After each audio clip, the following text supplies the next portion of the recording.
Hi, my name is Daniel Granovetter, and this is going to be the beginning of a series of videos that I'll be putting out on YouTube, hopefully about every week, talking about current events. Now, today is Rosh Chodesh, tomorrow is going to be the first of Elul, and interestingly, this week we've been hearing on the news all about Israel, politics regarding Israel. And the interesting thing is, it's the same old thing. The same old thing that we've been hearing for decades about Israel, like a broken record. Once again, leaders of the world are putting pressure on Israel to make a state for the Arabs, the two-state solution. So I want to explain briefly why the two-state solution doesn't work. First of all, you should know that the two-state solution is against the Torah, because God gave the land of Israel to the Jewish people.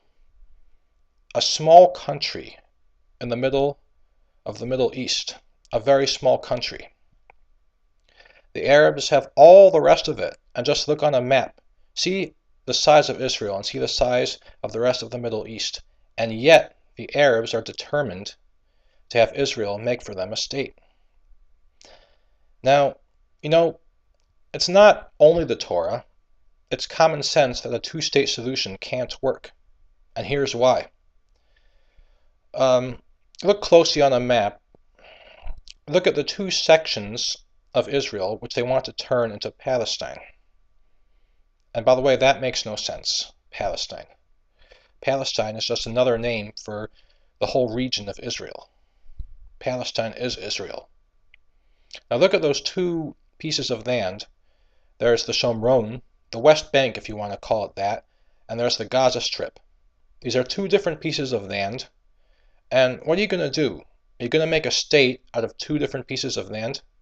One Palestinian state? Imagine if somebody lives in the Shomron and wants to go visit his friend in the Gaza Strip. So he's going to cross the border into Israel, cross Israel, then go into the Gaza Strip. It doesn't work. You can't have a state in two pieces. So now what are you going to do? You might say, well, maybe make a three-state solution. Well, a two-state solution, a three-state solution, it just doesn't work.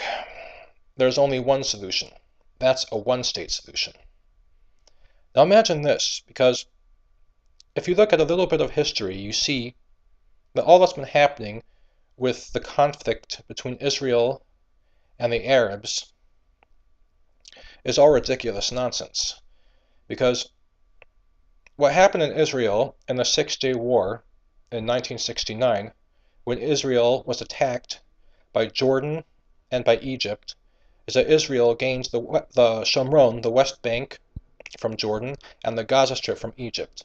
Now, all of a sudden, from out of the blue, the Arabs who live in Jordan and the Arabs who live in the Gaza Strip are suddenly the Palestinians. Say hello to the Palestinians. Now, look back further in history. Let's go back to the American-Mexican War that took place in 1845, when Mexico attacked the United States and the United States gained back Texas. Now imagine this. Imagine if the following scenario happened.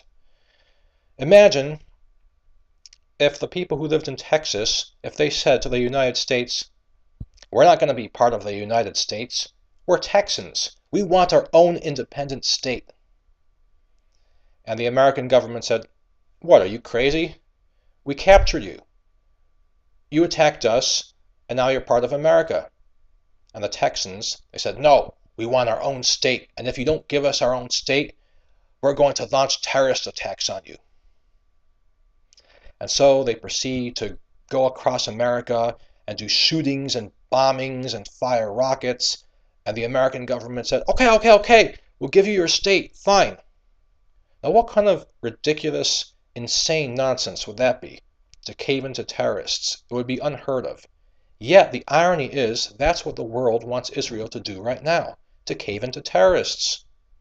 Those people who have been bombing us, who have been shooting at us, who have been firing rockets, these terrorists, let's reward them with a state. even though a state won't work for them, but let's do it anyway. Let's reward terrorism. Well, that's not what you do. There's only one way to deal with terrorists, and it's very simple. Stand up to them. Say to the terrorists, you're not getting what you want. And then what happens? Very simple. The terrorists, they self-destruct. Since they have nobody else to fight with, they fight with each other. You see, we have to get something straight here. These terrorists are Muslim extremists. They're Muslim extremists who believe that anybody who is not a Muslim is of second class, lower class, and needs to be a slave to the Muslims. These are the same terrorists who are killing each other all over the Middle East, in Syria, in Afghanistan, and all those places. They're the terrorists who've launched terrorist attacks in America, the same terrorists who did the attacks of 9/11.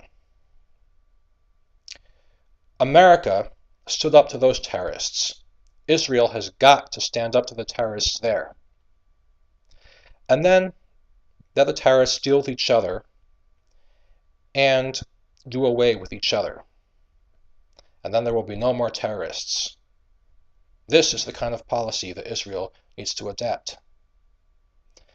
It's the Torah's policy, and it's also common sense.